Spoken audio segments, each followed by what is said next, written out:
Hi, நீங்கள் பார்த்துட்ருக்கிறது அபியும் அவளும்.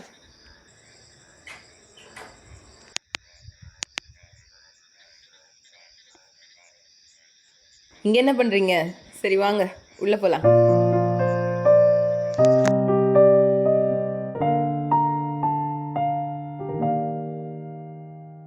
இன்றைக்கி என்னோட ஒரு ரியலிஸ்டிக்கான நைட் ரொட்டீன் விலாக் தான் பார்க்க போகிறோம். ஸோ அப்படியே வாங்க எங்களோட இந்த நைட் எப்படி போகுதுன்னு பார்க்கலாமா?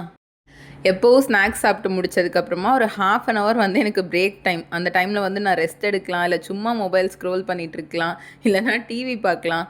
மோஸ்ட்லி வந்து பப்பு கூட ஏதாச்சும் அவனுக்கு சொல்லி கொடுக்கறது, இல்லை அவன் கூட விளையாடிட்டு அவன் கூட டைம் ஸ்பெண்ட் பண்ணுறது, இப்படி தான் போகும்.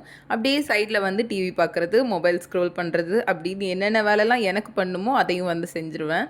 ஆனால் கரெக்டாக 7 o'clock ஆகிடுச்சு அப்படின்னா எழுந்திரிச்சு கிச்சனுக்கு போயிடுவேன், ஏன்னா டின்னர் சமைக்கணும் அப்படின்றதுக்காக.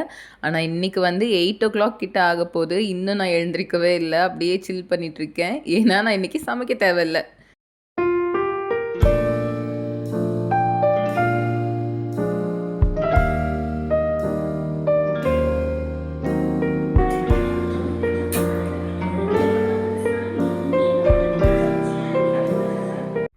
சமைக்க தேவையில்லை அப்படின்னா மெயின் டிஷ் வந்து டின்னருக்கு எதுவும் செய்ய போகிறதில்ல.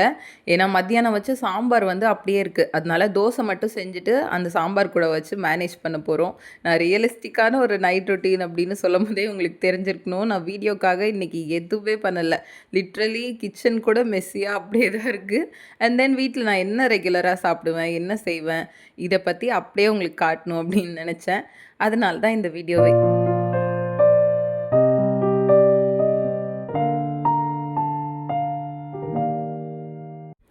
ஒரு சில பேர்லாம் வந்து என்கிட்ட டிஎம்மில் வந்து கேட்டிருந்தீங்க, கமெண்ட்ஸில் கூட கேட்டிருந்தீங்க, அக்கா உங்களோட வீடு எப்போவுமே இந்த மாதிரி நீட்டாகவே க்ளீனாகவே இருக்குமா? உங்கள் வீட்டில் குழந்த இருக்கிற மாதிரியே தெரியல. எங்கள் வீட்டிலலாம் பசங்க இருக்கிறதுனால வீடு எப்போவுமே மெஸ்ஸியாக தான் இருக்குது, உங்கள் வீடு மட்டும் எப்படி க்ளீனாகவே இருக்குது அப்படின்னு. ஸோ அதனால் இந்த ஃபேக்காக வீடியோக்காக பண்ணுறது அதெல்லாம் வந்து பண்ணாமல் அப்படியே ரியலிஸ்டிக்காக உங்களுக்கு வந்து காட்டணும் அப்படின்னு நினச்சேன். எல்லார் வீடும் எப்படி மெஸ்ஸியாக இருக்குமோ அதே மாதிரி தான் எங்கள் வீடும் மெஸ்ஸியாக தான் இருக்கும். நான் க்ளீன் பண்ணுறேன் அப்படின்னா அந்த நிமிஷம் மட்டும்தான் வந்து க்ளீனாக இருக்கும். நெக்ஸ்ட்டு கொஞ்சம் நேரத்துலேயே வந்து மறுபடியும் மெஸ்ஸியாக தான் ஆகும். ஸோ எல்லா டாட்லர்ஸ் இருக்கிற வீடுமே வந்து அப்படி தான் இருக்கும். என்னோடய வீடு மட்டும் ஒன்றும் தனியாக இதெல்லாம் வந்து இருக்காது.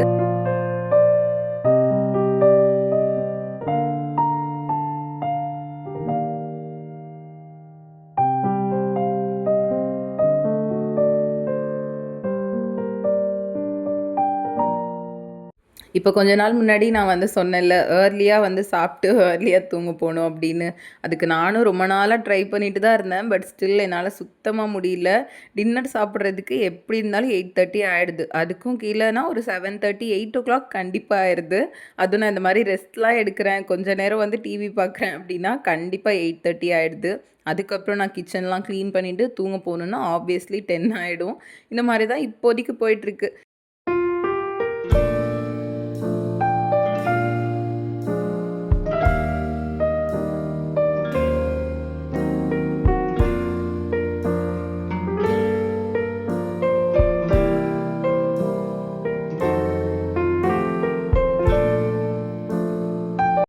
எஸ்பெஷலி இந்த வீடியோ எதுக்காக அப்படின்னா, நான் நைட்டு தூங்க போகிறதுக்கு முன்னாடி ஒரு சில வேலைலாம் வந்து எங்கள் வீட்டில் செஞ்சு வச்சுட்டு, ஒரு சில ப்ரெப்லாம் நெக்ஸ்ட் டேக்காக இதெல்லாம் செஞ்சு வச்சுட்டு அதுக்கப்புறமா தான் தூங்க போவேன். ஸோ அதை பற்றி தான் உங்கள் கூட இந்த வீடியோவில் ஷேர் பண்ணிக்கணும் அப்படின்னு நினச்சேன். இது எல்லோரும் பண்ணுறது தான், நத்திங் ஸ்பெஷல். பட் இது எதுக்காக நான் பண்ணுறேன் அப்படின்றதையும் இந்த வீடியோவில் வந்து காட்டியிருக்கேன். ஸோ அதுக்காக தான் இந்த ஒரு ரியலிஸ்டிக்கான நைட் ரொட்டீனும். ஏன்னா நான் ஆல்ரெடி க்ளீன் பண்ண வீட்டை வந்து நான் க்ளீன் பண்ணுற மாதிரிலாம் காட்ட முடியாதுல்ல. அதனால எப்படி மெஸ்ஸியாக இருக்கிற வீடை நான் எப்படி அது எல்லாத்தையும் ப்ரெப் பண்ணுறேன் நெக்ஸ்ட் டே மார்னிங்காக அப்படின்றது தான் இந்த வீடியோவில் பார்க்க போகிறோம். ஸோ இப்போ டின்னர்லாம் சாப்பிட்டு முடிச்சதுக்கு அப்புறமா தான் ஆக்சுவல் விலாகே வந்து ஸ்டார்ட் ஆக போகுது.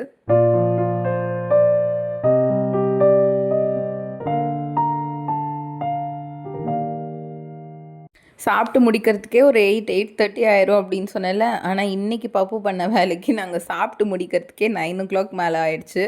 ஏன்னா வேணான்னு அடம் பண்ணி அவனுக்கு வந்து கொஞ்சம் கொஞ்சமாக ஒரு பைட்டாக வந்து ஊட்டுறதுக்குள்ளே போதும்னு ஆயிடுச்சு. அதுக்கப்புறம் அவனோட காரில் இதை வந்து உங்ககிட்ட காட்டணுமா. இது என்ன சொல்லுவாங்க, ட்ரிஃப்ட்டா சம்திங். கார் வந்து இப்படி வந்து வேகமாக வந்துட்டு ஸ்டாப் பண்ணுறது, இதை வந்து புதுசாக பண்ணுறதுக்கு கற்றுருக்கான். இதை வந்துட்டு கேமராவில் காட்டு காட்டுன்னு சொல்லி செஞ்சு காமிச்சிட்டு இருந்தான். ஸோ காட்டியாச்சு. ஓகே, இப்போ வந்து கிச்சன் இப்படி தான் இருக்கும். இதுதான் என்னோட ரியலிஸ்டிக்கான கிச்சன். ஓகேவா? எப்போவுமே உங்கள் வீடு க்ளீனாக இருக்குது அப்படின்னு சொன்னீங்கல்ல, அவங்களுக்காக தான் நான் வந்து வீடியோ ஷூட் பண்ணிவிட்டு சமைச்சு முடிச்சுட்டு என்னோடய கிச்சன் வந்து இப்படி தான் இருக்கும். ஸோ இப்போ வந்து மெயின் டாஸ்க் வந்து ஸ்டார்ட் ஆக போகுது. எனக்கு பிடிக்கவே பிடிக்காத பார்ட் ஆஃப் மை டே அப்படின்னா அது வந்து இதுதான். ஏன்னா கிச்சன் க்ளீன் பண்ணுறது and then vessel washing.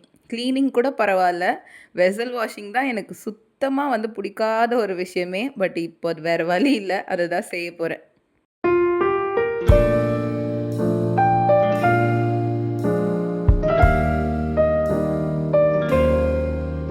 Next day morning வந்து ஸ்லோவாக போகணும், பீஸ்ஃபுல்லாக போகணும் அப்படின்னா கண்டிப்பாக முன்னாடி நாள் நைட்டு இந்த எல்லா வேலையும் செஞ்சால் தான்.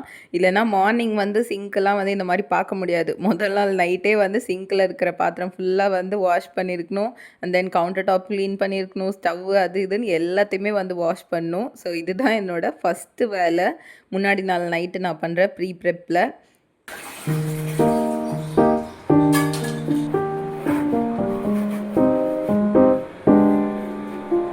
அது என்னமோ தெரியல, எனக்கு வெசல் வாஷ் பண்ணுறது வந்து சுத்தமாக பிடிக்காது அப்படின்னு சொன்னேன்ல, அதே மாதிரி வாஷிங் வேலை தானே இந்த ஸ்டவ் க்ளீன் பண்ணுறதும்.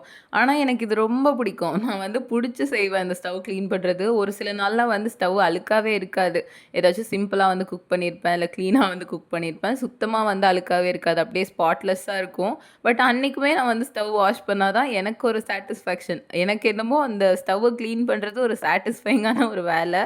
எஸ்பெஷலி இந்த இண்டக்ஷன் ஸ்டவ் இதெல்லாம் வந்து அவ்வளோ சாட்டிஸ்ஃபைங்காக இருக்கும் பண்ணும்போதே. என்ன மாதிரி அரைச்சிருக்கீங்களா அப்படின்னு கமெண்ட்ஸில் சொல்லுங்கள். எனக்கு டிஷ் வாஷிங் பிடிக்காது, ஆனால் ஸ்டவ் வாஷ் பண்ணுறது வந்து பிடிக்கும். அதனால் டெய்லி நைட் இது என்னோட ஒரு ரிச்சுவல் மாதிரி ஆயிடுச்சு.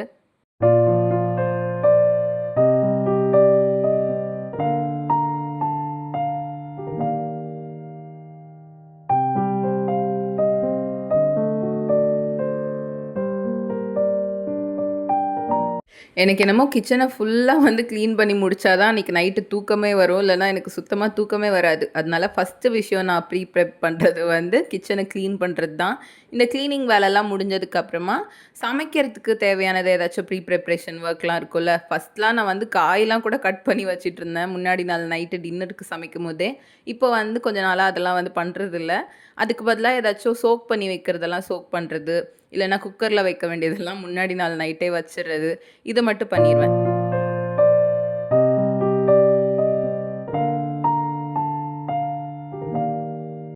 நான் இந்த க்ளீனிங் வேலைலாம் செஞ்சுட்ருக்கும் போதே பப்பு வந்து இன்றைக்கி கிராங்கியாக அழுறதுக்கு ஆரம்பிச்சிட்டான். ஏன்னா இன்றைக்கி மத்தியானம் நேப் டைம் வந்து ரொம்ப கம்மியாக தான் இருந்துச்சு. அதனால் சீக்கிரமாகவே அவனுக்கு வந்து தூக்கம் வந்துருச்சு. அதனால் அவனை தூங்க வச்சுட்டு அதுக்கப்புறமா தான் நான் வந்து குளிச்சுட்டு மற்ற வேலையெல்லாம் செய்யலாம் அப்படின்னு வந்துட்டேன். இப்போ குளிச்சுட்டு வந்ததுக்கப்புறமா நெக்ஸ்ட்டு வந்து இந்த ஹாலை க்ளீன் பண்ணுறது. ஏன்னா மார்னிங் எழுந்திரிச்சு வந்து கொஞ்சம் நேரம் உட்காரலான்னு நினச்சா கூட பீஸ்ஃபுல்லாக உட்கார முடியாது. இந்த குஷன் எல்லாமே வந்து தரையில தான் கிடக்கும். இன்றைக்கி வந்து நான் கிச்சனை க்ளீன் பண்ணும்போதே பப்பு அவனாவே அந்த குஷனெல்லாம் எடுத்து சும்மா அவனுக்கு தெரிஞ்ச அளவுக்கு மேலே எல்லாத்தையும் வச்சுருக்கான். இந்த அளவுக்கு அவன் பண்ணுறதே வந்து ரொம்ப பெரிய ஹெல்ப் தான் எனக்கு. ஸோ அதெல்லாம் வந்து அழகாக நீட்டாக அரேஞ்ச் பண்ணி வச்சுட்டு நெக்ஸ்ட்டு நிறைய இடத்துல அவனோட ட்ரெஸ்ஸெல்லாம் இருக்கும். அங்கங்கே ரூமில், பெட்டில், கீழே அங்கங்கன்னு எல்லா இடத்துலையுமே இருக்கும். ஒரு நாளைக்கு 4-5 வாட்டி வந்து ட்ரெஸ் சேஞ்ச் பண்ணுவான். ஸோ அந்த ட்ரெஸ் எல்லாத்தையும் வந்து கலெக்ட் பண்ணிட்டு போய் வாஷிங் மிஷினில் வந்து போட்டுருவேன்.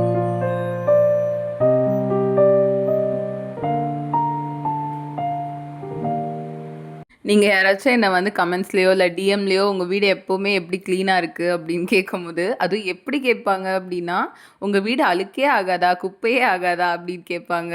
அது ஆக்சுவலாக குப்பையே ஆகாமல் இல்லை, நான் அதை க்ளீன் பண்ணிகிட்டே இருக்கேன். அதனால தான் வீடு வந்து க்ளீனாக இருக்குது. நான் க்ளீன் பண்ணுறது ஸ்டாப் பண்ணிட்டேன் அப்படின்னா அடுத்த செகண்டே வந்து அப்படியே மாறிடும். ஸோ என்னோட க்ளீனிங் ரொட்டீன் வந்து எப்படி இருக்கும் அப்படின்னா, மார்னிங்லேருந்து நைட்டு வரைக்கும் நான் வந்து எதையாச்சும் ஒரு விஷயத்த வந்து க்ளீன் பண்ணிவிட்டு இல்லை அரேஞ்ச் பண்ணிவிட்டு ஆர்கனைஸ் பண்ணிவிட்டு ஏதாச்சும் ஒன்று வந்து பண்ணிகிட்டே தான் இருப்பேன். ஒரு வாட்டி நான் அதை வந்து ஸ்டாப் பண்ணிட்டேன், பண்ணாமல் விட்டுட்டேன் அப்படின்னா கம்ப்ளீட்டாக மெஸ்ஸியாக தான் இருக்கும் வீடு. ஸோ நைட் நான் பண்ணுற இந்த ப்ரீ ப்ரெப்பில் வந்து என்னென்ன இருக்கும் பேசிக்லி அப்படின்னா, க்ளீன் பண்ணுறது கிச்சனாக இருக்கட்டும், இல்லை ஹாலாக இருக்கட்டும், க்ளீனிங் வேலை எல்லாமே வந்து இருக்குமா, சும்மா பேசிக் க்ளீனிங் எல்லாமே இருக்கும். அதுக்கப்புறமா ஏதாச்சும் ப்ரீ ப்ரெப் நெக்ஸ்ட் டேக்கு தேவையானது இப்போவே வந்து எழுதி வைக்கிறதோ, இல்லை எடுத்து வைக்கிறதோ, இந்த மாதிரி விஷயம்லாம் இருக்கும். ஸோ இது 2 தான். இது 2 பண்ணிட்டேன் அப்படின்னாலே நெக்ஸ்ட் டே மார்னிங்க்கு இட்ஸ் ஆல் செட். நான் வந்து ரொம்ப நேரமாக இந்த நோட் புக்கில் வந்து ஒரு எம்டி பேஜ் எனக்கு கிடைக்காதா அப்படின்னு தேடிட்டுருக்கேன்.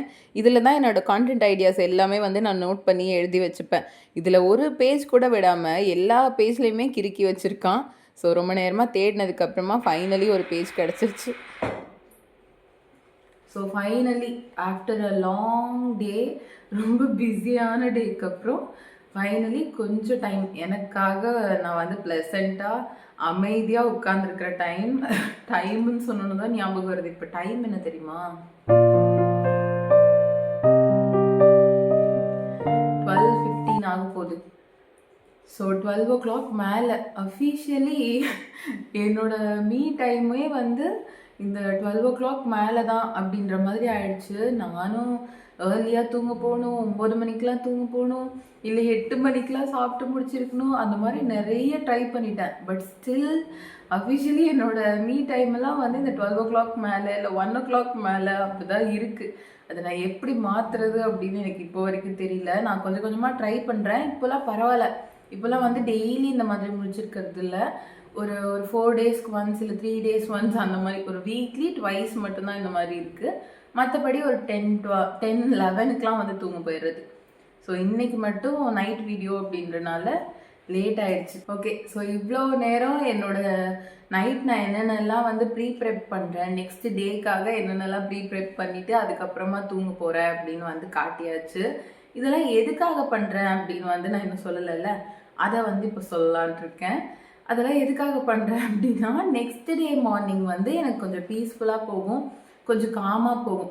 ஜஸ்ட் இமேஜின் இப்போ வந்து நீங்கள் இப்போ மெஸ்ஸியாக இருக்கிற இந்த ஹால் பார்த்தீங்கல்ல, இந்த கவுச்சு அப்புறமா ஹால் சோஃபா எல்லாமே வந்து கலைஞ்சிருந்துச்சுல, இதுவே நான் மார்னிங் எழுந்திரிச்சு வரும்போது இதே மாதிரி இருந்துச்சு அப்படின்னா, ஜஸ்ட் இமேஜின் அந்த டே வந்து எப்படி ஸ்டார்ட் ஆகும், அந்த டே எப்படி போகும் அப்படின்னு. ரொம்ப மோசமாக தான் போகும். அதுவும் நான் ஒரு சில நாள்லாம் வந்து டயர்டாக இருக்குது அப்படின்னு வந்து தூங்க போயிடுவேன். டைரெக்டாக வந்து எதுவுமே க்ளீன் பண்ணாமல், இப்போ நீங்கள் பார்த்தீங்கன்னா இதில் எந்த வேலையும் செய்யாமல் அப்படியே வந்து தூங்குறதுக்கு போயிடுவேன். நெக்ஸ்ட் டே மார்னிங் வந்து பேர்லி ஒரு 30 minutes ஆகும் இதெல்லாம் க்ளீன் பண்ணுறதுக்கு அப்படின்னு நினைக்கலாம் நீங்கள். பட் அன்னைக்குன்னு பார்த்து தான் மார்னிங்கே வந்து ஒரு மாதிரி கிளம்ஸியாக வந்து ஸ்டார்ட் ஆகும். அன்றைக்கி மார்னிங் தான் வந்து பப்பு கிராங்கியாக அழுதுகிட்டே இருப்பான், இல்லைனா நான் லேட்டாக எழுந்திருப்பேன் அன்றைக்கின்னு பார்த்து, இல்லைனா அன்றைக்கி கரண்ட் இருக்காது, அது இதுன்னு ஏதாச்சும் ஒரு பேடான விஷயம் வந்து அன்றைக்கின்னு பார்த்து கரெக்டாக நடக்கும். ஸோ இந்த மாதிரிலாம் ஆகக்கூடாது. இன்றைக்கி டே ஓடுது, இன்றைக்கி நைட்டோட இந்த மெஸ்ஸெல்லாம் வந்து நெக்ஸ்ட் டே வந்து கேரி ஃபார்வர்ட் ஆகக்கூடாது அப்படின்னா, முன்னாடி நாள் நைட்டே இது எல்லாத்தையும் வந்து செஞ்சுட்டு அதுக்கப்புறமா வந்து பீஸ்ஃபுல்லாக தூங்க போகலாம். ஸோ அதுக்காக தான் நான் வந்து இந்த விஷயம் எல்லாமே பண்ணுறேன். இது வந்து நான் மட்டும் பண்ணலை, எல்லாருமே பண்ணுவாங்க மோஸ்ட்லி. ஏன்னா நமக்கு அப்போ தான் வந்து நெக்ஸ்ட் டே மார்னிங் வந்து கொஞ்சம் பீஸ்ஃபுல்லாக நம்மளோட ஒர்க்லாம் வந்து ஸ்டார்ட் பண்ண முடியும். அந்த மெஸ்ஸை க்ளீன் பண்ணுறத வந்து யாருக்குமே டே ஸ்டார்ட் பண்ண பிடிக்காதுல்ல, அதனால தான். நான் எதுக்காக லாண்ட்ரி போட்டேன், நான் எதுக்காக பருப்பெல்லாம் ரெடியாக எடுத்து வச்சேன், எல்லாமே அப்படிதான். ஒரு சில விஷயம்லாம் வந்து மெஸ்ஸு வந்து க்ளீன் பண்ணணும், நெக்ஸ்ட் டே மார்னிங் வந்து எனக்கு மெஸ்ஸியாக வந்து ஸ்டார்ட் பண்ண வேணாம் அப்படின்றதுக்காக. இதில் ஒரு சில விஷயம்லாம் வந்து எனக்கு மார்னிங் வேலை வந்து கொஞ்சம் ஈஸியாக இருக்கணும், எழுந்திரிச்சோன்னா அதை தேடுறேன் இது தேடுறேன், அப்போன்னு பார்த்து தான் குக்கரோட லிட்டு காணோம் அப்படின்னு அதை தேடுவேன். அந்த மாதிரிலாம் இருக்கக்கூடாது. மார்னிங் வந்து கொஞ்சம் குயிக்காக கிச்சனுக்குள்ளே போனோன்னே சமைச்சு முடிச்சுட்டு வெளியில் வரணும், டைம் சேவ் பண்ணுறதுக்காக. ஸோ ஷார்ட்டாக சொல்லணுன்னா டைம் சேவ் பண்ணுறதுக்காக. இன்னொன்று வந்து என்னோடய மார்னிங்கை வந்து கொஞ்சம் பீஸ்ஃபுல்லாக அமைதியாக வந்து ஸ்டார்ட் பண்ணுறதுக்காக. இந்த 2 விஷயத்துக்காக தான் நைட்டு நான் இவ்வளோ வேலையும் வந்து செய்வேன். இது வந்து நைட் ரீசெட்டுன்னு வச்சுக்கலாம், இல்லைன்னா நெக்ஸ்ட் டேக்கான ப்ரீ ப்ரெப்புன்னு வச்சுக்கலாம், என்ன வேணால் வச்சுக்கலாம். ஸோ இது எல்லாத்தையும் பண்ணிட்டேன் அப்படின்னா எனக்கு வந்து பீஸ்ஃபுல்லாக வந்து தூங்குறதுக்கு போகலாம். ஸோ தூங்கி எழுந்திரிச்சு நம்ம நெக்ஸ்ட் டே எழுந்திரிச்சு வரும்போது வீடு வந்து நீட்டாக இருக்கும், எல்லாமே வந்து க்ளீனாக இருக்கும். நம்ம எடுத்தோடனே வந்து ஸ்லோவாக நம்மளோட ஒர்க்கை ஸ்டார்ட் பண்ணலாம் அப்படின்ற மாதிரி இருக்கும். இல்லைன்னா காலையில் எழுந்திரிச்சு வரும்போதே வந்து அப்படியே பயங்கரமாக வீடே மிஸ்ஸியாக இருக்குது. இதை பார்க்குறதா, பப்பு பார்க்குறதா, வீட்டு வேலை செய்கிறதா, பிரேக்ஃபாஸ்ட் சமைக்கிறதா, லஞ்சு சமைக்கிறதா அப்படின்னு ஒரு பெரிய சீனே வந்து நடந்துடும். ஸோ அதெல்லாம் நடக்கக்கூடாது அப்படின்றதுக்காக தான் இந்த விஷயம்லாம் நான் வந்து பண்ணுறேன். ஸோ எதுக்காக இந்த விஷயம்லாம் பண்ணுறேன் அப்படின்னு தெளிவாக சொல்லியிருப்பேன் அப்படின்னு நினைக்கிறேன். உங்களோட நைட் ரீசெட் இல்லைன்னா நைட் ரொட்டீனில் வந்து இந்த மாதிரி ஏதாச்சும் விஷயம் இருக்கா, நான் சொல்லாத விஷயம் ஏதாச்சும் இருக்கா அப்படின்னு எனக்கு வந்து கமெண்ட்ஸில் சொல்லுங்கள். அண்ட் தென் இப்போ நான் பண்ணுற மாதிரியே நீங்களும் உங்களுக்காக ஒரு நைட் ரொட்டீன் வந்து வச்சுருக்கீங்களா, நைட் ரீசெட் ரொட்டீன் வச்சுருக்கீங்களா அப்படின்றதையும் கமெண்ட்ஸில் சொல்லுங்கள். ஸோ இப்போ கொஞ்ச நேரம் நான் வந்து அமைதியாக உட்காந்து நாளைக்கு என்னென்ன வேலை செய்யணும் அப்படின்றத வந்து எழுதி வச்சுருவேன். இது மோஸ்ட் ஆஃப் த டேஸ் வந்து எழுத மாட்டேன். ஒரு ஒரு 2 டேஸ்க்கு ஒன்ஸ் வந்து எழுதுவேன். தோணுனா எழுதுவேன், இல்லைன்னா எழுத மாட்டேன். ஜஸ்ட்டு ஞாபகத்தில் வச்சுட்டு கம்முன்னு தூங்க போயிடுவேன். பட் ஒரு நிறைய வேலை இருக்குதுன்னு வச்சுக்கோங்களேன், நாளைக்கு ஒரு 3-4 வேலை இருக்குது, இது எல்லாமே வந்து மறக்காமல் செய்யணும் அப்படின்னா அதை வந்து நோட் பண்ணி வச்சுப்பேன் கண்டிப்பாக. ஸோ நாளைக்கு வந்து எனக்கு ஷூட் பண்ணுறது, அதுக்கப்புறம் இன்னும் சில பர்சனல் ஒர்க் இதெல்லாமே இருக்குது, அதெல்லாம் மறக்கக்கூடாது அப்படின்றதுக்காக உட்காந்து எழுதிட்டுருக்கேன். இன்னும் நான் எழுதி முடிக்கல. ஸோ இன்னும் ஒரு 5 or 10 minutes இன்னும் கொஞ்சம் நேரம் உட்காந்து ஸ்க்ரோலும் பண்ணிகிட்ருப்பேன். கொஞ்ச நேரம் இன்ஸ்டாகிராம் பார்க்குறது, இல்லை கொஞ்ச நேரம் ஆன்லைன் ஷாப்பிங்கில் போயிட்டு சும்மா ரேண்டமாக ஏதாச்சும் திங்ஸ்லாம் வந்து பார்த்துட்டு கார்ட்டில் போடுறது, அந்த மாதிரி ஏதாச்சும் விஷயம் வந்து பண்ணிகிட்ருப்பேன். ஒரு எப்படி பார்த்தாலும் ஒரு 1 o'clock தூங்க போயிடுவேன் அப்படின்னு வச்சுக்கோங்க. பட் இப்போலாம் சீக்கிரமாக தூங்க போகணும் அப்படின்னு முடிவு பண்ணியிருக்கிறதுனால இப்போ அதெல்லாம் பண்ணக்கூடாதுன்னு டிசைட் பண்ணியிருக்கேன். பார்க்கலாம். ஸோ இதை மட்டும் ஒரு 2 minutes எழுதி முடிச்சுட்டு தூங்க போக வேண்டியது தான். நான் இப்போ காஃபி குடிக்கிறத ஸ்டாப் பண்ணி ஒரு கிட்டத்தட்ட ஒரு 1 week இருக்குமா, எனக்கே தெரியல. கிட்டத்தட்ட ஒரு 1 week மேலேயே இருக்கும்னு நினைக்கிறேன். எனக்கு செம்ம ப்ரௌடாக இருக்குது நான் வந்து இதை ஸ்டாப் பண்ணிட்டேன் அப்படின்னு. ஆக்சுவலாக ஃபஸ்ட்டுலாம் வந்து ரொம்ப கஷ்டமாக இருக்கிற மாதிரி இருந்துச்சு ஃபஸ்ட்டு ஒரு 3 daysக்கு. அப்புறமா ஓகே, நான் எனக்கே வந்து ஞாபகம் வரல காஃபி. இந்த மாதிரி நைட் டைமில் வந்து உட்கார்றேன், ஏதோ ஒரு வேலை செய்கிறதுக்காக உட்காரேன் அப்படின்னா மட்டும்தான் ஞாபகம் வருது. பட் ஸ்டில் ஃபஸ்ட்டு ஃபியூ டேஸில் இருந்த மாதிரிலாம் இல்லை. இப்போ வந்து ஓரளவுக்குலாம் இல்லை, நான் வேணாம் அப்படின்னு வந்து டிசைட் பண்ணிட்டேன்னு நினைக்கிறேன். அவ்வளோதான். இப்போலாம் வந்து எனக்கு தோன்றது இல்லை. ஜஸ்ட்டு பால் மட்டும் குடிச்சிட்டேன் அப்படின்னாலே ஓகேவாயிருது. 1-2 பேர் வந்து எனக்கு டிஎம் பண்ணியிருந்தீங்க, அக்கா எனக்கும் வந்து டீ காஃபி குடிக்கிற பழக்கம் வந்து பயங்கரமாக இருக்குது, நீங்கள் ஸ்டாப் பண்ணுறேன்னு வீடியோஸில் சொல்கிறீங்களே, ஸ்டாப் பண்ணிட்டீங்களா, அப்டேட் என்ன, இல்லை எப்படி ஸ்டாப் பண்ணீங்க, இதை பற்றிலாம் வந்து 2 பேர் கேட்டிருந்தாங்க. ஸோ அவங்களுக்காக தான் இப்போ வந்து சொல்கிறேன். நான் வந்து ரொம்ப வருஷமாக காஃபி குடிக்கிற கேட்டகரியும் கிடையாது. நான் இப்போ தான் ஒரு 10-20 டேஸாக வந்து குடிச்சிருப்பேன். ஸோ அதனால எனக்கு விடுறதுக்கு ஈஸியாக இருந்துச்சோ என்னமோ எனக்கு தெரியல. பட் ஸ்டில் நான் வந்து விட்டுட்டேன், அவ்வளோதான். இப்போ வந்து காஃபியை மறந்தாச்சு. மேபி எங்கேயாச்சும் ரேராக எங்கேயாவது ட்ராவல் பண்ணும்போது, வெளியில் போகும்போது அந்த மாதிரி குடிக்கலாம் அப்படின்ட்டு நினச்சிருக்கேன். வாஷிங் மிஷின் வந்து இன்னும் ரன் ஆகிட்டு தான் இருக்குது. நான் எப்போவும் வந்து கிச்சனுக்கு வெசல் வாஷ் பண்ண போவேன்ல, அதுக்கு முன்னாடியே வாஷிங் மிஷின் ஆன் பண்ணிவிட்டு அதுக்கப்புறம் தான் இந்த வேலைலாம் வந்து செய்வேன். ஸோ நான் தூங்க போகிற டைமுக்கு அது வந்து ஆஃப் ஆகிருக்கும். ஸோ நான் ஆஃப் பண்ணிவிட்டு அதுக்கப்புறமா தூங்க போயிடுவேன். நெக்ஸ்ட் டே மார்னிங் வந்து ட்ரை பண்ணிக்கலாம் அப்படின்னு வந்து பிளான் பண்ணுவேன். இல்லை ஒரு சில நாள்லாம் சும்மா வந்து அங்கங்கே இருக்கிற அழுக்கு துணிலாம் எடுத்து போய் கேதர் பண்ணி வாஷிங் மிஷினில் லோட் பண்ணிவிட்டு சும்மாவே போய் தூங்கிடுவேன். இந்த மாதிரி மாறி மாறி இருக்கும். இன்றைக்கி வந்து கரெக்டாக நான் வெசல் வாஷ் பண்ண போகும்போதுலாம் பப்பு வந்து பயங்கரமாக அழுதுட்டு அடம் பண்ணிகிட்டு இருந்தானா, ஸோ அதில் வந்து வாஷிங் மிஷின் ஆன் பண்ணுறத மறந்துட்டேன். அதனால தான் இப்போ வந்ததுக்கப்புறம் ஆன் பண்ணேன். மேபி இது வந்து நாளைக்கே ஆன் பண்ணியிருந்துருக்கலாம், ஜஸ்ட் லோட் மட்டும் பண்ணியிருந்துருக்கலாம். அவசரப்பட்டு ஆன் பண்ணிட்டேன். இப்போ எனக்கு என்ன தோணுதுன்னா, அது இன்னொரு 1 hour மேலே ஆகும் அது ஆஃப் ஆகிறதுக்கு. அது வரைக்கும் உட்காந்து மொபைல் ஸ்க்ரோல் பண்ணலாமா, இல்லை வேறு ஏதாச்சும் பண்ணிகிட்டு இருக்கலாமா அப்படின்னு வந்து தோணுது. பட் ஸ்டில் நோ, வந்து பண்ணக்கூடாது. ஏன்னா நம்ம வந்து தூங்க போகணும். இப்போவே வந்து லேட் ஆயிடுச்சு. ஸோ 12:30க்கு மேலே ஆக போகுது.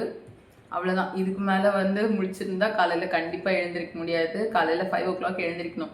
ஏன்னா வீக்கெண்டும் இல்லை. வீக்கெண்ட்னா கொஞ்சம் நேரம் ஒரு 7 o'clock அப்படி வந்து எழுந்திக்கலாம். இப்போ வந்து என்ன ஆச்சு அப்படின்னா, ஃப்ளைட் சவுண்டு வந்து கேட்டுச்சு. But my stupid brain thought நைட்டில் எப்படி ஃப்ளைட் சவுண்ட் கேட்கும் அப்படின்னு. அதனால ஷாக் ஆகி வர பார்த்துட்ருக்கேன் நான். அதுக்கப்புறமா தான் எனக்கு வந்து தெரிஞ்சது. மைக்கே இல்லாமல் பேசிகிட்டு இருக்கேன் நான். மைக் இல்லாமல் வாய்ஸ் எப்படி கேட்குது என்னன்னு எனக்கு தெரியல. மைக்கு இன்னைக்கு பப்பு அப்படியே 2ஆக பிச்சு போட்டுட்டான். அது எப்படி பிச்சா என்னன்னு எனக்கு தெரியல, அது எப்படி உடைச்சானே எனக்கு தெரியல. நான் கிச்சனில் வந்து வேலை செஞ்சுட்டு இருந்தேன், நான் வீடியோ ஷூட் பண்ணிவிட்டு சமைச்சிட்டு இருந்தேன்னு நினைக்கிறேன். சைலண்டாக உட்காந்துருந்தான். இவன் சைலண்டாக உட்காந்துருந்தாலே ஏதோ பண்ணுறான் அப்படின்னு அர்த்தம். நான் அப்பவே நினச்சேன் எதுக்கு சைலண்டாக உட்காந்துருக்கான் அப்படின்னு. கவனிக்காமல் விட்டுட்டேன் வேலையில். அப்போது குயிக்காக வந்து பார்க்குறேன் முன்னாடி என்ன பண்ணுறான் அப்படின்னு. உட்காந்துட்டு சைலண்ட்டாக என்னோடய மைக்கை வந்து அப்படி பாட்டாக கழட்டிட்டான். அப்படியே அதுக்குள்ளே க்ரீன் கலரில் இருக்குல்ல மதர் போர்ட் சம்திங், அது அது அந்த பாட்டு எல்லாமே வந்து தனித்தனியாக இருக்குது. இது எப்படிடா கலெக்ட்னாகி என்ன பண்ண அப்படின்ட்டு எனக்கு செம்ம ஷாக்கு. அது அது அந்த மாதிரி ஓப்பன் பண்ண முடியும்னே எனக்கு இத்தனை நாளாக தெரியாது. நான் டெய்லி யூஸ் பண்ணுறேன், பட் எனக்கு தெரியாது. அப்படியே வந்து கலட்டிட்டு அம்மா மைக்கு நான் கலட்டிட்டேம்மா அப்படின்னு சொல்லிட்டு கையில் காட்டினா. எனக்கு செம்ம கோவம் வந்துருச்சு அது உடைச்சதுக்கு. சரி என்ன பண்ண முடியும், உடைச்சிட்டான், இதுக்கு மேலே என்ன பண்ணுறது அப்படின்ட்டு விட்டுட்டேன். அதை நான் இன்னமும் ட்ரை பண்ணி ஃபிக்ஸ் பண்ணிட்டேன். பட் ஸ்டில் இது வந்து ஆனும் ஆகுது. ஆனால் எனக்கு அதை எடுக்கிறதுக்கே வந்து ஞாபகம் இல்லை. மைக்கே வந்து நான் மறந்துட்டேன். அவன் உடைச்சிட்டான், அது வந்து அவ்வளோதான் அப்படின்னு நான் வந்து முடிவு பண்ணிட்டேன். பட் ஸ்டில் ஆன் ஆகுது, அதனால நல்லா தான் ஒர்க் ஆகும்னு நினைக்கிறேன்.